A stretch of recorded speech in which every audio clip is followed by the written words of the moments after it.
Yeah. So, for example, the Brazilian Clean Companies Act, the French SAP into the Indian Prevention of Corruption Act. So there's a lot of headlines being grabbed around legislation being enacted, and that's definitely a good thing. Whether that's leading to more enforcement action, I'd say yes and no. What I think is still the case is that the US and the UK are leading on the enforcement action, but there is a lot more international cooperation, which means that other authorities are able to jump on the bandwagon a little bit. Right. And also the US and the UK will put pressure on other countries to take action where they're seeing what's going on in the action that they're taking is happening in those countries. So we've seen that some of the big cases that are worth just having a quick look at. Telia, which happened just late last week, right, was a globally coordinated enforcement action between the US, Swedish and Dutch authorities. And the biggest fine today, $965 million. So the fines are definitely increasing, and the global nature of the enforcement action is increasing. But I'd hesitate to say that every country's stepping up their game. I think they're sort of playing lip service a little bit to it, unless there's a big case where one or the other, UK or US is breathing down their neck a little bit. Yeah, makes sense. Yeah, and then sorry, just on the other cases that are quite interesting to look at, Odebrecht with Brazilian, Swiss and US authorities, and Vimpelcom with the US and Dutch authorities.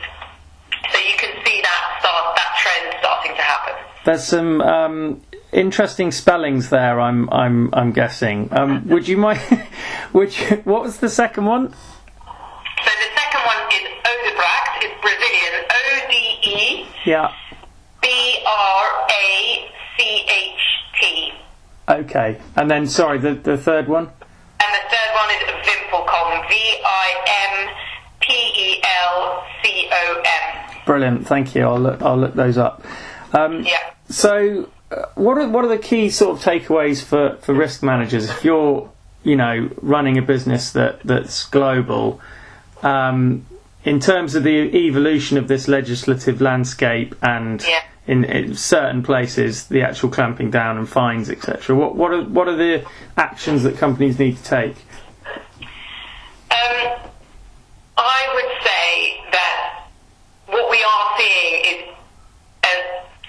built within the legislation is a requirement to have adequate procedures in place. So the UK Bribery Act has an inbuilt defence of adequate procedures. Yeah, okay. The US FCPA, they have their DOJ pilot program, which looks at how well an organisation has got really their compliance program operating.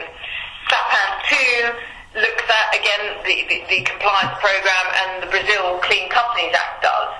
So the key message really is to ensure that your global anti-bribery and corruption compliance program is fit for purpose in all of the countries in which you operate, but more importantly is embedded in all of those countries. Right. So many organisations might have a great shiny policy in head office, but when you get out to some of those remoter regions where there are different cultural norms and different ways of doing business, how effective those policies are start to be called into question. Yeah. So the best compliance managers have engaged well with the business to really embed those policies, but more importantly, I'd say they've transferred accountability for managing the risk into the business. Yeah. Because where it goes wrong a little bit, I would say, is where, again, in remote jurisdictions, individual employees can claim that they didn't understand the process they were supposed to follow, they weren't given proper training, this is just the way business is done, they didn't recognise that there was an issue with it. And and, oh, hands up, really sorry, I thought that was compliance's job. Where you've got it, when it's operating really effectively, compliance has handed over that responsibility into the first line of defence, is what we call it, into the business. So they are the ones owning the risk and managing that risk. Yeah, no, that makes sense. And I think you said 62% of corruption cases involve collusion. Is that right? So yes, in our global profile of a fraudster, that's what we had in that statistic, some form of collusion. One of the greatest risks in the area of corruption, I'd say, is in third parties. And again, a lot of this legislation extends liability to third parties acting on your behalf. And you'll probably know from the insurance sector, JLTS were fined by the FCA for their interaction with overseas introducers. Right, yeah. And the risk here is really where third parties may act unethically, make payments on your behalf to obtain or retain business. And where you have employees potentially colluding with third parties to create slush funds to use to further the business agenda, you've got serious risk on your hands. And so, yes, collusion is definitely rife within the corruption arena, and third parties present a significant risk. And are there regional trends in terms of the rifeness of collusion? Well, yeah, it's interesting. I saw that question that you'd given me. I mean, to be quite honest, I would say that, the same sort of hotspots of China, Middle East, Africa, sort of South America, Latin America, still exist as where there are different practices and perhaps less ethical behaviours.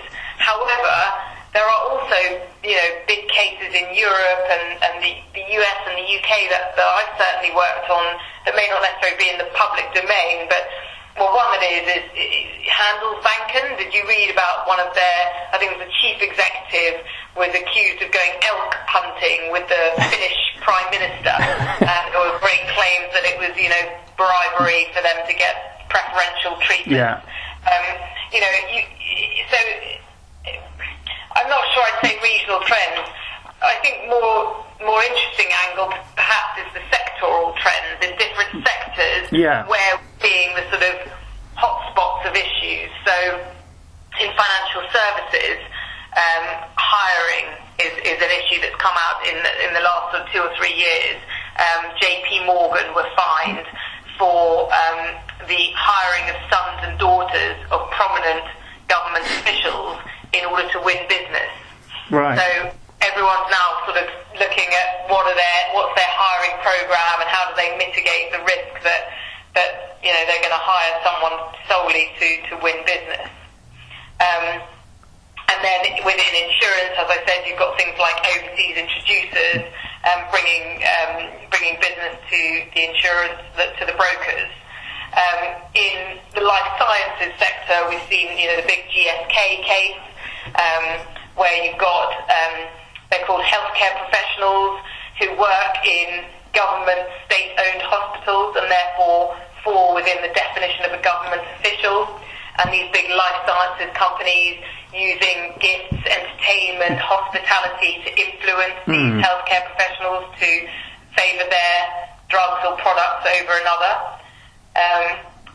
In, for example, the aerospace and defence sector, you might have the risk around offsets where they're required to invest in the local communities, and then they can claim that offset against the government who's funding part of the programme. Right. Okay. But sometimes that money is actually used to smooth the way, should I say?